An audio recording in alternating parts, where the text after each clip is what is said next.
Welcome back to Round the Cauldron, where we talk theology, philosophy, and everyday life as a modern witch. If you like the show, please leave a review wherever you listen to help other witches find me. Don't forget, you can help support the show at patreon.com/roundthecauldron for as little as $1 a month and get patron-exclusive content. If you're ready to hop into the show, grab some coffee, pull up a seat, and join me round the cauldron. Today I was inspired by a YouTuber that I follow, Blood, Sweat, and Steel.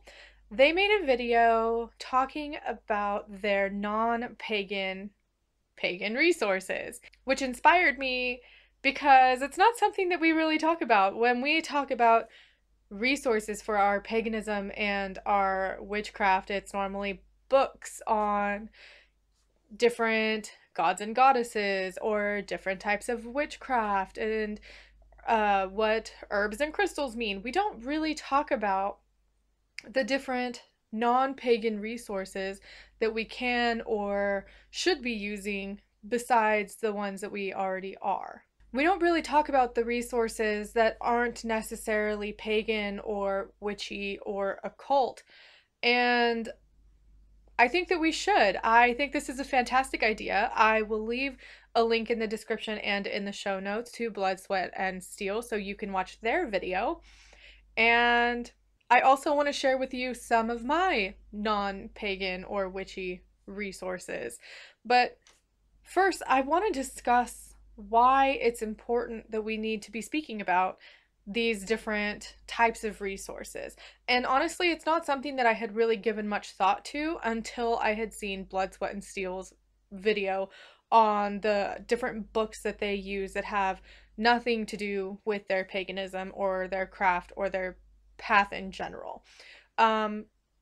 So definitely go watch their video so that you can get an idea of what they mean. But I am going to take this maybe in my own direction. Not sure how this is going to go quite yet, but I want to discuss why I think it's important that we talk about these resources and why we shouldn't be afraid to share these other resources, or why we should speak more openly about them, or even maybe we just give a little bit more thought into the resources that we use regularly that we may not consider to be pagan or witchy or occult. So first off, I think that we need to talk about this because if you're like me, your paganism and your witchcraft are not just things that you do, they are part of who you are. And when we are not well-rounded or we don't share the full picture with ourselves or with others, if we are sharing our path with others, then the whole idea of learning and using your resources widely can become convoluted and stagnant. The resources that you use in your paganism and your witchcraft should not be limited to only those two topics. There is so much more to paganism and witchcraft, and we need to broaden our horizons to what resources we use and what resources we recommend. Another reason that I think we need to speak about this more and evaluate the resources that we have at our disposal is that there is more to paganism and witchcraft than spell books and books on the occult. This is especially true if you do hold paganism beliefs and you aren't just a secular witch. Secular witchcraft can be a little different, but I am speaking through the lens of being a pagan witch, so please keep that in mind. But there's so much more to paganism and witchcraft than spell books and books on the occult, and we should use the resources that we have wisely and not get stuck in the idea that when we look for resources, we are looking for one thing specifically. I also believe that a big part of paganism and witchcraft is cultivating a sense of self, but also cultivating those relationships with the deities and the land around you and the different spirits and entities that are in your area. However, if you are just starting out or if you're not really sure where to begin in this process, it can be helpful to have non pagan resources to help you learn what's in your area on the physical realm, and then you can move forward from there past the physical to anything on the astral or in the other world. This also comes down to building a sense of compassion for ourselves and the world around us, and going back to building the self. You cannot build the self without any sort of basic understanding of psychology, in my opinion. Um, so this goes back to the idea of shadow work. Now, shadow work is a psychological practice.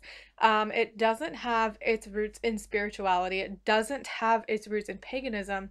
And if you're looking for accurate resources on shadow work, what the shadow is, what the id and the ego and the animus and all of that means, you're gonna have to look outside of paganism because shadow work is built from psychoanalysis, from Carl Jung and psychoanalysis and psychotherapy. It has its foundation in psychology, and you're not going to find accurate psychological information in your standard pagan book. You need to look outside of those. So, being able to use your non pagan resources for your pagan path is an important skill that I think we all need to cultivate and help to blossom. There's also this idea that I think most humans need to be reminded of every once in a while, and that is the fact that there were others here before us.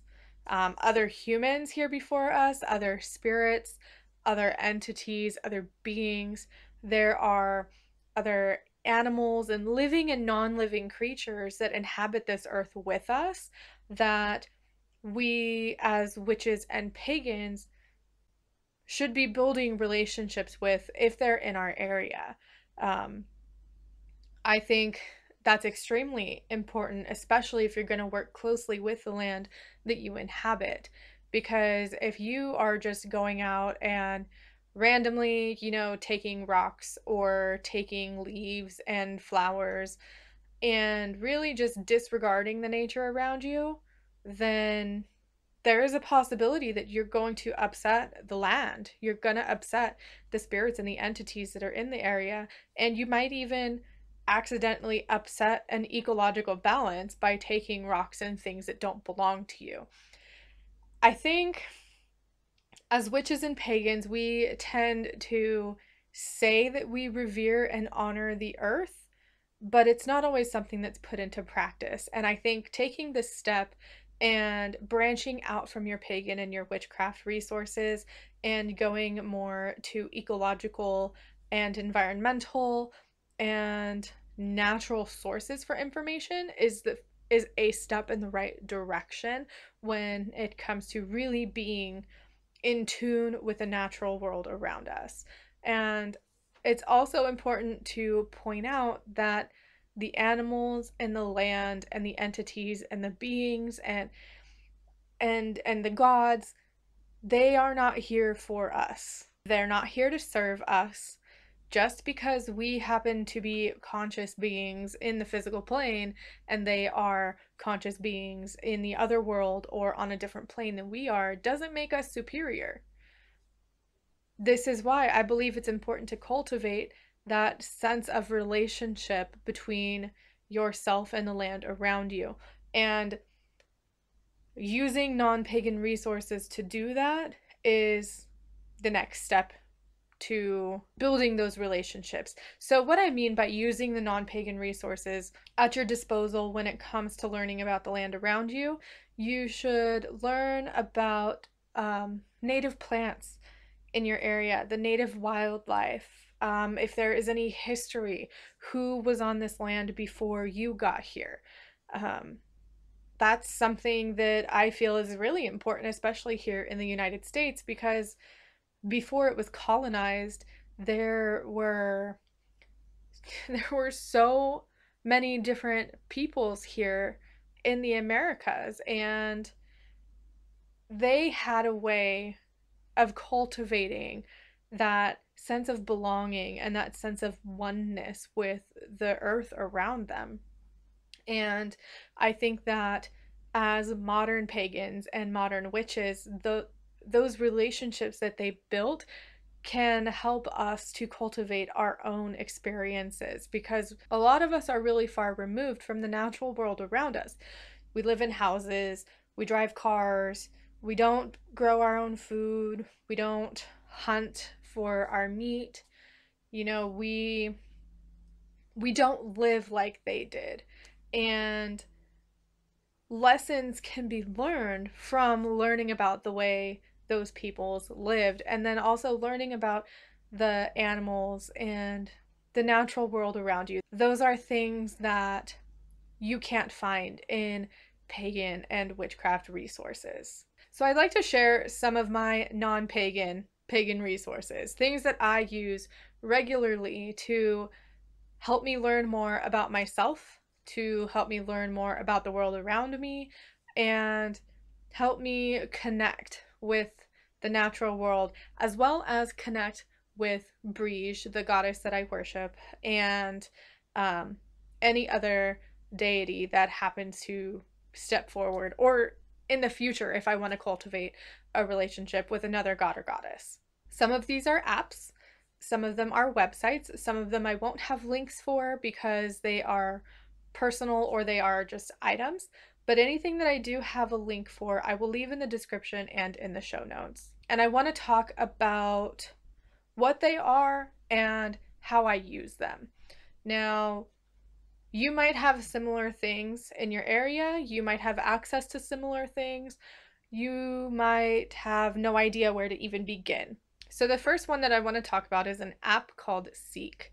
I believe it's available for Android and Apple. I'm not sure. I have an Android, so the apps might differ slightly from the Google Play Store versus the Apple Store. What is it, iTunes? Um, I'm not even sure anymore. But the first one is called Seek, and it's made by a company called iNaturalist. And I actually learned about this app in a group on Facebook for pagan homeschoolers and wild schooling and things like that. So, getting more in touch with the world around you and figuring out what is what, you know. So, what Seek does is you open it up and it can help you identify different plant species and wildlife species in your area. So, for example, we recently went for a walk and there were these really pretty blue flowers. I have no idea what different plants are just by looking at them, unless they're familiar to me, like tulips and lilacs and roses and different common plants that we all see pretty regularly. So, what you do is you open the app and you open your camera. And it has a reminder. It says, you know, please make sure that you're using this in a safe area. Also, don't eat anything if you're not 100% sure what it is. But you open up the app and your camera, you point your camera at the flower or the plant. And based on everything that is in the app, if you can get close enough or the plant has enough defining details, the app will tell you what it is. So when we went on our walk, there were those pretty blue flowers. I had no idea what they were, but they were pretty and I wanted to know what they were. So I opened up the app and I got close to it, and you move the phone around, move the camera around so you can get different angles, look at the petals, the stems, the leaves, things like that. And I found out that this pretty blue flower that we saw on our walk downtown is called a bachelor's button. And it was so pretty, and I just I don't even really know what to say about this app because it is an amazing resource for learning about the things around you. I used it outside in my backyard. We have big cement planters that were here when we moved in that someone else had used when they lived here. And there are some things that are growing in there that I have no idea what they are. Well, using the app and comparing the photos that are available on the app to the plant that's actually in front of me, I figured out that I actually have two different kinds of mustard growing in my backyard. So, this app is a really good resource for learning about the natural world around you. So, if you get this app, let me know how it goes for you and let me know what's in your area because I always find it fascinating when I see plants and I have absolutely no idea what they are.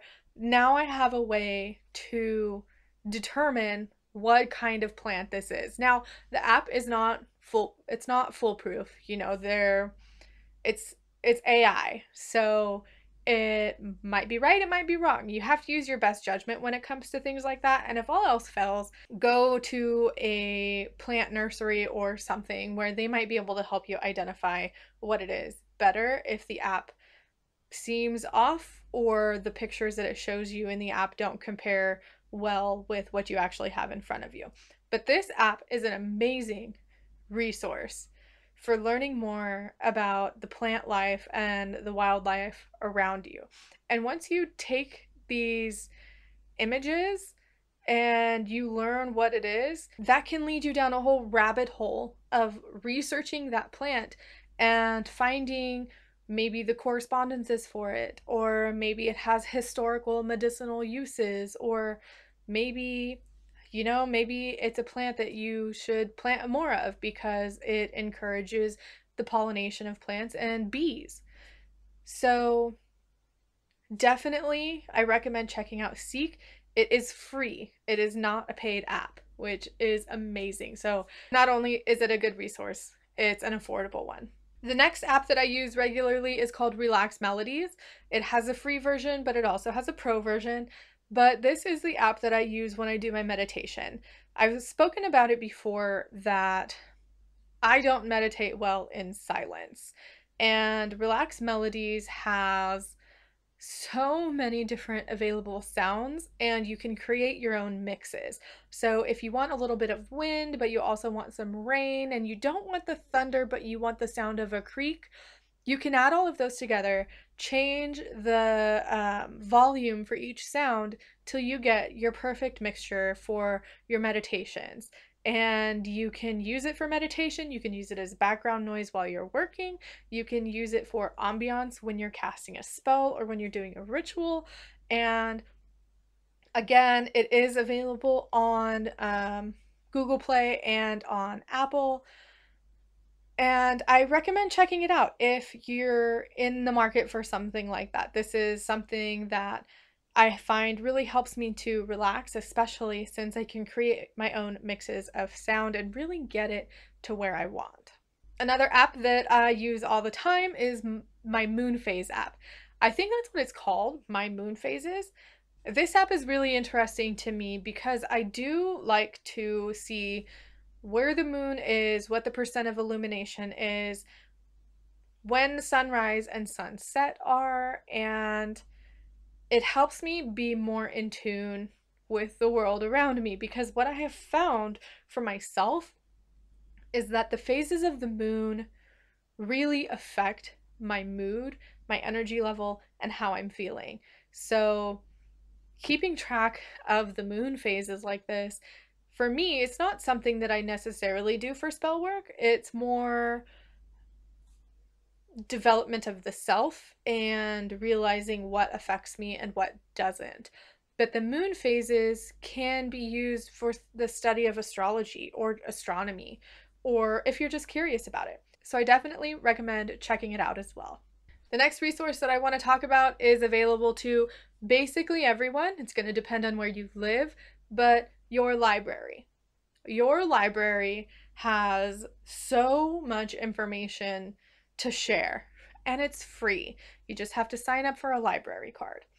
So you can use your library for research, for education, for entertainment, And your library will typically have information on native plants, native wildlife, and other things that interest you that can help cultivate your paganism outside of being a book strictly about paganism. You can find books on historical medicinal uses of herbs. You can find books on essential oils. You can find books on the people that used to live in the land that you now occupy. All of that is available to you through your local library system. Library systems also normally have a bunch of other resources: audiobooks, CDs, movies, documentaries, encyclopedias. But there's one that I use regularly that is available to me through my library, and that is Mango. That sounds really weird, but Mango is a language learning program, essentially, and it's free for me to use through my library card. This is how I'm learning Irish, and this doesn't directly connect back to paganism because all I'm doing is learning a language. However, it helps me cultivate my paganism and my beliefs. For one, because it's a requirement that Brige has put on me in order to fulfill a duty that I'm working towards. For two, it's a language that I've always been interested in. It's something that I've always wanted to do. And I have a free resource at my disposal through my library. So definitely check things like that out. If you don't have access to Mango, there are other language learning apps. You can use things like Duolingo, Babbel, Future Learn has some language on there. Um, so many different things that you can use. You just have to look for them. The next thing that I have here on my list of things to talk about is Scribed. Now, Scribed is free, but they do have a paid version. And Scribed is a lot of things. Scribed has books, audiobooks, sheet music, audio, all kinds of stuff. It's like a library, but not. So I have the paid version of Scribed, and I'm actually using it right now to research shadow work, and I have access to the complete collective works of Carl Jung. And this is over 14 volumes of Carl Jung's work. And I have access to all of it through Scribed. These are things that you would only typically have access to through either an academic source like a university. Libraries might have them. They don't always, because it's not something that is normally heavily requested. Or you would have to buy them. And some of them, I was looking on Amazon and there was one volume that was well over $50 for one volume of Carl Jung's work. Scribed, I believe I pay $9 a month for it, and it's something that I use regularly. There is a lot of information available on Scribed, and I have access to a lot of things that I'm interested in and things that I am wanting to learn to help better myself and in turn cultivate my sense of self and be a better pagan and a better person. The last one that I want to talk about here is a resource that is specific to myself and my own practice, but the concept can be applied to anyone's practice. And this is the same thing that Blood, Sweat, and Steel did for theirs. Again, I definitely recommend watching their video. But for me, creating things with my hands helps me cultivate a relationship with Brige on that creativity level. So a non-pagan resource for me would be my crochet items, my hooks, my yarn, my buttons, my beads. Everything that I have that relates back to my crochet craft is a non-pagan resource for me. And in turn, anything that can help me learn a new stitch or any patterns, those are also non-pagan resources that I use in my craft, because connecting with Brige through my crochet is a very important part of my practice, and it is something that I try to do on a regular basis. Lastly, I just want to say that you shouldn't limit your resources and you shouldn't discount a book or a website or a person just because what they have to offer you isn't quote unquote witchy or pagan. don't limit yourself to those resources, because doing so creates a stagnant educational flow, if that makes sense. You cut yourself off from information that can be useful to you in your practice, and that can be detrimental to your education, but also to your spiritual growth. So, even if a resource isn't necessarily pagan or witchy, don't discount it. Don't limit yourself to those particular topics. I want to challenge you to continue the conversation. If you have a YouTube channel, or if you have a podcast or a blog or some form of social media presence, I encourage you to speak about your own experiences with this topic. And if it's something you've never thought about before, then that's even better. And if you don't have any sort of social media presence, or you just want to reach out to someone else, if you're watching this on YouTube, just let me know in the comments below what some of your favorite non-pagan resources are. Podcast listeners, you can leave a comment on the show notes page for this episode, or you can reach out through social media. Instagram, Twitter, Facebook, all of those things. Don't forget, you can join my Discord. We will also be having discussions about this over there. And then I also created a Facebook group for anyone that doesn't have Discord but still wants to get the connection with like-minded individuals. You can join that as well. I'll leave the link in the description and in the show notes. And I will talk to you soon. As always, I'd like to thank my patrons for their support. Thank you so much. You are so much appreciated. Thank you, Jess, and thank you, Rose, at wiccanhomestead.com. If you'd like to help support my work here at Round the Cauldron, consider joining me over on Patreon at patreon.com/roundthecauldron. I'll talk to you next week. Bye for now.